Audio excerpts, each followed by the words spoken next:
Question 8. Which of the following makes up the human circulatory system? Answer is 3. The heart, blood, and blood vessels. The function of the human circulatory system is to transport oxygen and digested food to all parts of the body and to transport carbon dioxide and waste material away from all parts of the body.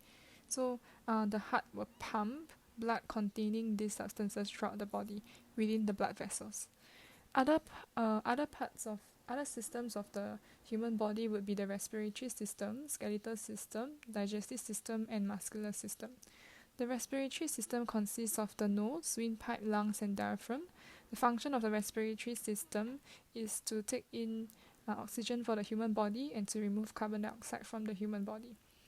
The skeletal system consists of bones and joints. It works together with the muscular system for movement, and the skeletal system also helps the body to be upright, give it support, and also to give the body its shape. The digestive system consists of the mouth, gullet, stomach, small intestine, large intestine, and anus. Function is to break down food into simpler substances, basically to digest food into simpler substances so that they can be absorbed into the bloodstream to be used by the body. Muscular system consists of muscles and it works together with the skeletal system for movement. Question 9. Diagram below shows what will happen before and after an animal cell and a plant cell was placed in a container of liquid filled with substance W. The observations at the end of the experiment are as follows. The plant cell swells and the animal cell bursts. So just a bit of recap. The animal cell consists of the nucleus, the cytoplasm, and the cell membrane. Function of the nucleus is to contain hereditary information that is passed down from the parent to the young, as well as to control activities in the cell. Cytoplasm is where cell activities takes place, and cell membrane is to control the movement of substance in and out of the cell. As for the plant cell, the only difference is that it has an extra cell wall as well as chloroplast. In this case, the reason why the animal cell bursts but the plant cell merely swells is because of this cell wall, which gives it its fixed shape. And to prevent it from bursting, answer is 3. Question 10. Prelim conducted an experiment on photosynthesis using the setup below. All the leaves on the plant did not contain starch before the experiment. The potted plant was then watered and placed in a sunny location. So photosynthesis is when the plant uses carbon dioxide, water and sunlight, and in the presence of its own chlorophyll, it can undergo photosynthesis to produce glucose, a form of sugar, and oxygen. So the plants need carbon dioxide, water, and sunlight for photosynthesis. To destarch the plant, usually they will keep it in the dark for a day so that any kind of starch detected at the end of the experiment is only due to the starch that is produced and stored during the experiment. Okay, so for leaf A, it is covered with black paper, so it does not have access to sunlight. So the leaf A will not be able to undergo photosynthesis, will not be able to produce glucose. Without having excess sugar, it cannot convert it into starch.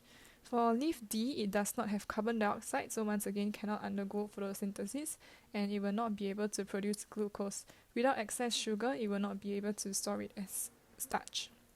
For leaf C and leaf B, they both have carbon dioxide, water, and sunlight, so they will be able to undergo photosynthesis, produce glucose, and have that excess sugar stored as starch, which is later detected.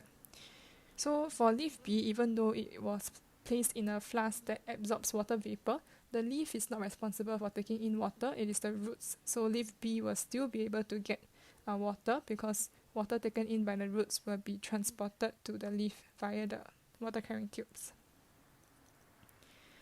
Okay, so the link between glucose and starch is that only when the plant has excess sugar can they then store it as starch. And for starch tests, just a little recap, the iodine solution will be used, and if it turns blue-black, it shows that starch is present. If it remains yellowish-brown, it means that starch is not present. So since B and C can photosynthesize, then they will have excess sugar to be stored as starch, converted to starch. So B and C will show a positive starch test, but not A and D. Answer is 2. Question 11. Akif listed the type and number of animals he saw in a garden habitat below. Based on Akif's list, how many populations of organisms did he see? So the frog and the tadpole, we consider them as one population because they are the same type of organism. Same as the butterfly and caterpillar, we consider them as one type of organism, so one population. And the third population will be the spider, so 1, 2, 3 in total, we have 3 populations here. The full web below shows the flow of energy involving organism P, Q, R, S, and T. Which of the following statement is correct? T is a food producer. That is not true. P is the food producer. So food producer is the one that does not eat any other organism because it is able to make food. So you would see that there is no arrow pointing towards it, just arrow pointing away from it to show that it is being eaten. It does not eat others. So that is actually P. Q is a plant and animal eater, not true. Q is only a plant eater. We see that there is an arrow pointing from P to Q only. There's no other arrows pointing to Q, so Q is only a plant eater. Energy in P is transferred to R only, not true. It's also transferred to Q. Number 4, energy in T can be traced back to the sun. This is true because T consumes R consumes P, and P is a plant that makes food upon trapping light energy from the sun. So indirectly, T is getting energy from the sun. In fact, the sun is the main source of energy for food chains. Question 13. Octopuses possess the ability to change their skin color, pattern, and texture. Which of the following correctly explains how this adaptation helped an octopus survive in its environment? So there are 2 types of adaptations that you need to know, behavioral and structural. Behavioral adaptation has got to do with the actions of the organism, whereas structural adaptation is due to the physical feature of the organism itself. So in this case, skin color, pattern, and texture, we consider this as a structural adaptation. And this is to help the octopus camouflage and hide from their prey so that they can ambush them and hunt for them more easily. Answer is 3. Question 14. Which of the following negative impact is not due to deforestation? So deforestation is the cutting or burning down of trees. So soil erosion is the impact of deforestation because with less trees, you have less roots to hold on to the soil. So when it rains, they get washed away by the rain very easily. So that is soil erosion. Global warming is the increase in Earth's temperature due to the increase in greenhouse gases, which traps more heat on the Earth. So when we cut down trees, we have less trees that take in carbon dioxide when they photosynthesize. As a result, there will be more carbon dioxide in the atmosphere, and then they will, as a greenhouse gas, they will trap more heat and cause an increase in the Earth's temperature, which is global warming. Oil spills on ocean is not due to deforestation, so the answer is 3. Destruction of habitat is due to deforestation because there are many organisms that live on trees, so the tree is a habitat for many living things, and deforestation will destroy their habitats.